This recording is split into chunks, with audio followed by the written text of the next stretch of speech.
Lezzetli Yemek Tarifleri kanalımdan herkese merhabalar. Bugün sizlere oldukça lezzetli bir etmek tatlısı tarifim var. Kolay bir şekilde hazırlayabileceğiniz bir tatlı tarifi. Hem oldukça hafif hem de oldukça lezzetli. İsterseniz hemen yapımına geçelim. Öncelikle şerbetini hazırlıyoruz. Bunun için tenceremin içerisine 1,5 su bardağı şekerimi aldım. Şekerimi ocağıma alıyorum ve ocağımda biraz karamelize olmasını sağlıyorum. Bu arada tencerem ocağımın en büyük yüzünde ve en kısık ateşte yanıyor. Gördüğünüz gibi artık şekerlerim erimeye başladı. Karamelize olmaya başladı. Şekerlerimin tamamını eritmeyeceğim arkadaşlar. Bu renge gelmesi benim için yeterli. İçerisine 2,5 su bardağı sıcak suyumu ekliyorum. Yavaş yavaş ekliyorum. Soğuk su da ekleyebilirsiniz ama soğuk su eklediğinizde şekerler hemen donuyor arkadaşlar. Eğer benim gibi sıcak su ekleyecekseniz yavaş yavaş eklemenizi tavsiye ederim. Çünkü etrafa biraz sıçrıyor. Gördüğünüz gibi şerbetim kıvamına geldi. Şekerlerim eridi. 5 dakika kaynatıyorum ve ocağımdan alıp 10 dakika dinlendiriyorum. Şerbetimi 10 dakika dinlendirdikten sonra ekmeklerimi borcamıma dizdim. Büyük boy dikdörtgen borcam kullandım. 15 tane ekmek kullandım. Ekmeklerimi dizdikten sonra şerbetimi üzerine gezdiriyorum. Ekmeklerimizde hiç kuru yer kalmayacak şekilde şerbetimizi üzerine gezdirelim.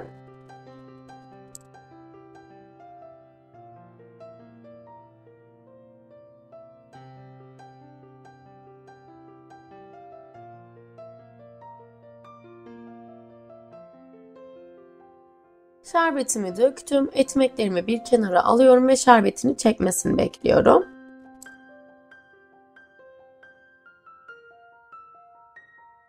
Ekmeklerimin şerbetini çekerken ben de muhallebi kısmını hazırlıyorum. Bunun için tenceremin içerisine 3 yemek kaşığı dolusu nişasta, 3 yemek kaşığı dolusu un, 1 su bardağı şeker, kuru malzemelerimi aldım. Güzelce karıştırıyorum.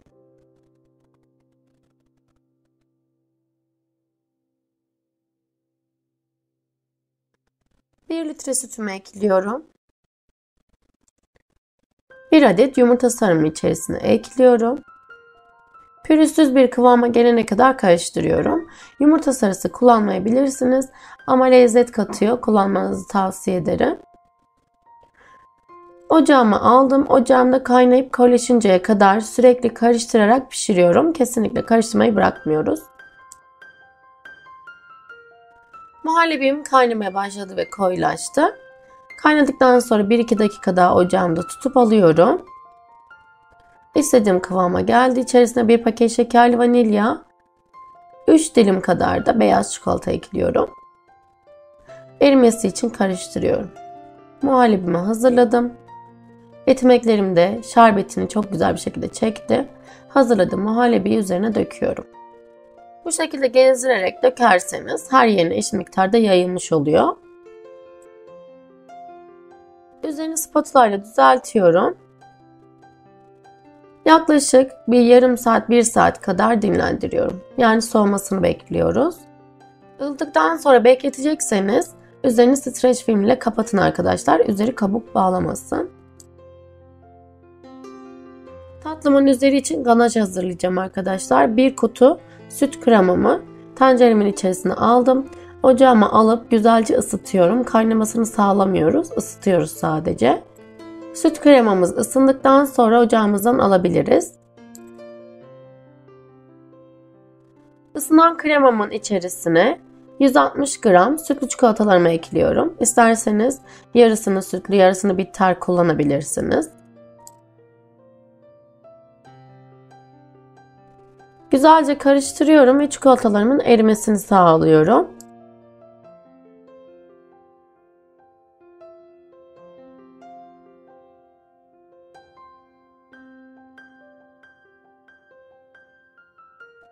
Ganajım gördüğünüz gibi istediğim kıvama geldi.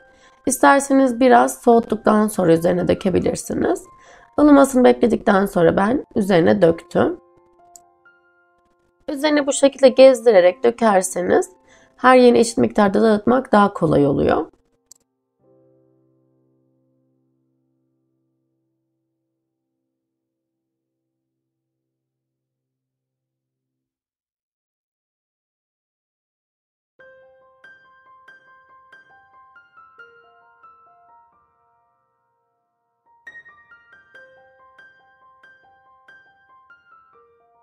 Spatula ile üzerini düzeltiyorum ve her yerine eşit miktarda yayıyorum. Tatlımı bir kenara alıyorum ve yaklaşık 1 saat kadar dinlendiriyorum. Eğer vaktiniz yoksa bir 10-15 dakika dinlendirip de kesebilirsiniz. Dilimleme aşamasına geçiyorum. Toplamda 15 dilim olacak şekilde dilimledim ben. Dilimlerimi biraz büyük tuttum arkadaşlar. İsterseniz daha da küçük dilimler yapabilirsiniz. 24 kişiye yetecek kadar bir tatlı da çıkartabilirsiniz. Tatlımı hızlı bir şekilde dilimliyorum.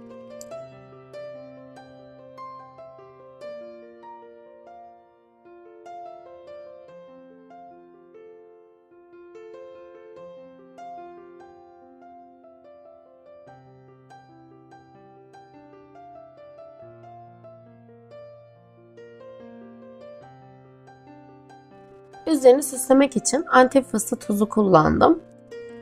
Her bir dilimin ortasına Antep fıstığı tozu koyuyorum. Üzerini süslemek tamamen size kalmış. Dilediğiniz şekilde üzerini süsleyebilirsiniz.